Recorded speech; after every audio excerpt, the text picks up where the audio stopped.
Spencer Dutton would be a better father than Kevin Costner in Yellowstone, because 1923's finale told us so.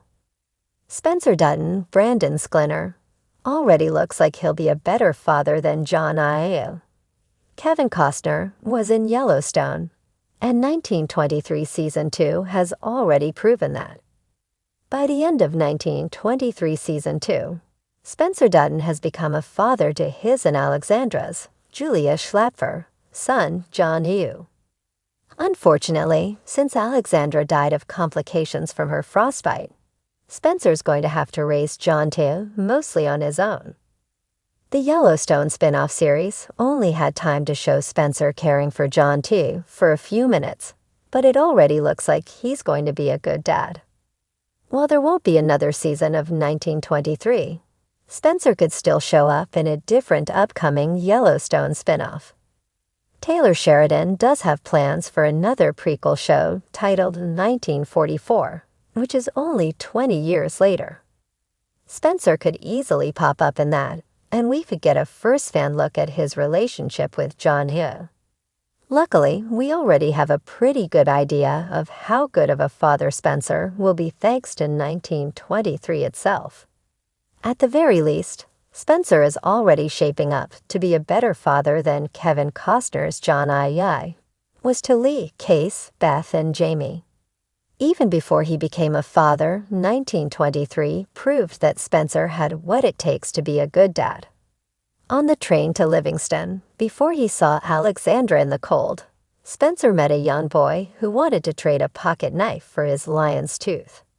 While interacting with the boy, Spencer proved that he could treat children with attention, care, and genuine interest. Spencer answered all of his questions earnestly and honestly.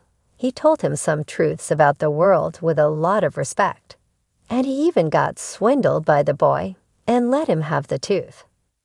It's not a guarantee that Spencer will be a perfect father, but the fact that he's already so demonstrably good with children is a sign that he won't be terrible. Another great sign is Spencer's reaction at hearing that Alexandra was pregnant. Spencer clearly wanted a son like John Tu in his life, and he clearly has at least some of the skills necessary to be a good father. On top of it all, John Tu is the only thing Spencer has left of Alexandra, which should make him even more fond of his son. The bar for Spencer surpassing John Ayu in terms of fatherhood is astonishingly low. In fact, a big part of Yellowstone was dedicated to displaying that John Ayu was an awful dad in a wide variety of categories. He's the reason Case was estranged from the rest of the family, the reason Jamie was so insecure, and the reason Beth was so emotionally damaged and had such a hard time opening up to Rip. There are countless examples of how bad of a father John Ayu was. He abused them physically and emotionally, he lied to them, and he prioritized the ranch above their needs at every opportunity. The only time John Ayu was ever shown as a good father figure instead of an absolute menace was with his grandson Tate. By then, however, John Ayu was well into his 60s. And age had softened his approach to children. As long as Spencer doesn't terrorize his child and treat him with contempt and cruelty every chance he gets, he'll be a better father than his grandson proved to be. Spencer's fatherly qualities aren't the only things the young John Dutton too has going for him either. At least for the earliest parts of his life, John Yu will be partially raised by Jacob, Harrison Ford, and Cara Dutton, Helen Mirren.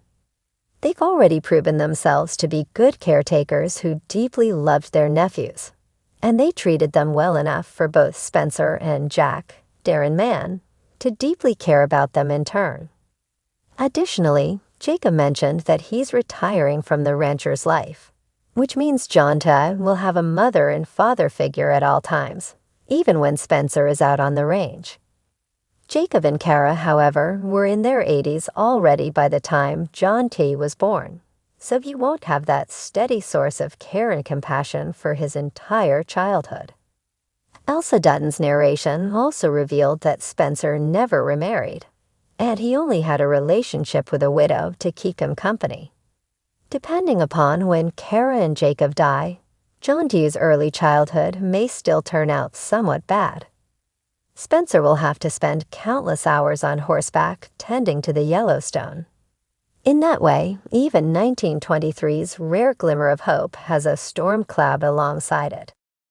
The Dutton family tree is thick with stoic men, hardened by bloodshed, and bound to a legacy as old as Montana itself.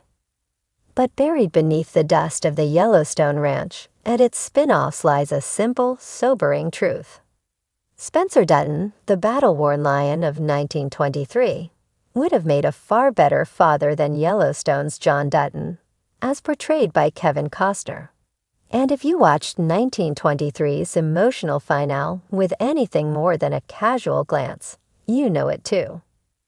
The irony, of course, is that Spencer may never have the chance to father a child of his own, or at least we haven't seen it happen yet. But fatherhood isn't just about biology. It's about presence. It's about sacrifice.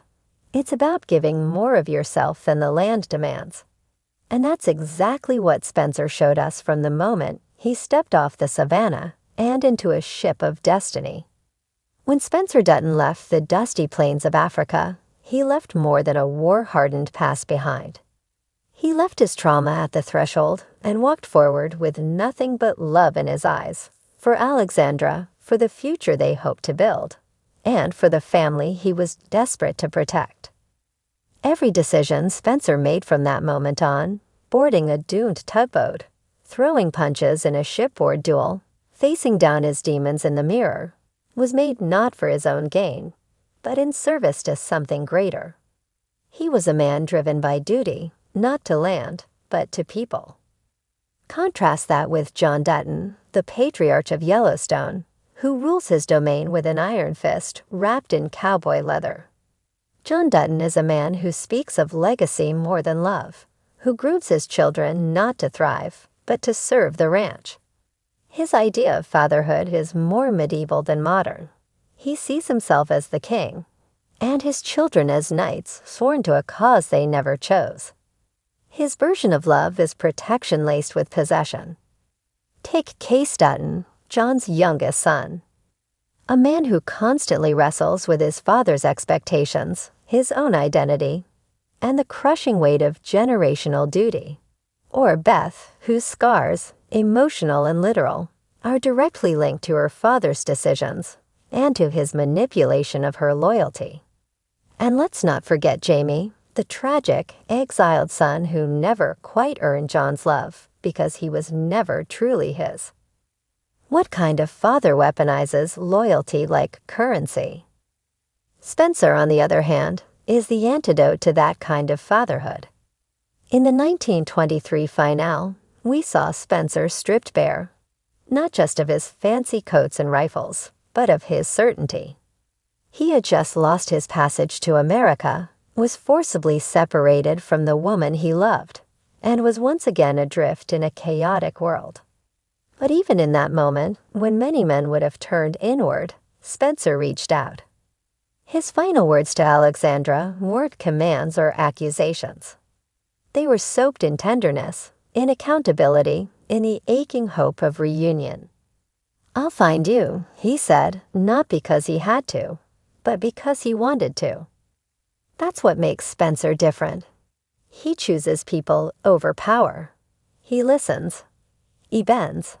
He loves softly, even after life has taught him to harden. That's the kind of man who would make a great father, not because he's perfect, but because he's present. Spencer doesn't see legacy as acreage. He sees it as connection, as family. He doesn't need 1,000 acres of grass to feel like a man. He just needs the people he loves within arm's reach. And isn't that the kind of father every Dutton child has secretly longed for? Imagine for a moment that Spencer had raised Case. Would Case have felt forced to become a soldier just to prove his worth? Or would he have been encouraged to seek peace, love, and identity outside the shadow of a ranch? Imagine Spencer raising Beth. Would she still carry the wounds of manipulation and emotional codependence? Or would she know that love doesn't always have to be tested to be true? Spencer wouldn't have seen his children as tools. He would have seen them as stories, as songs, as chapters of a life that mattered more than any cattle brand or land deed. Even his relationship with Jacob Dutton, his surrogate father in 1923, shows how Spencer absorbs pain without perpetuating it. Jacob is firm, a bit cold, but he still loves fiercely. Spencer, unlike John, takes that stoicism and adds warmth to it. He becomes the evolution of the Dutton line, not a man who sacrifices his soul for the ranch, but one who protects souls, even if the ranch burns. That's what 1923's final told us, not in words, but in moments. When Spencer stood alone on that dock, watching Alexandra vanish into the haze, he became a father in spirit. Not because he had a child, but because he chose love over legacy. He chose heartbreak over control. He chose the vulnerability of hope over the certainty of power. Could you ever imagine John Dutton standing on that dock, empty-handed, whispering, "I'll find you," to anyone but his land?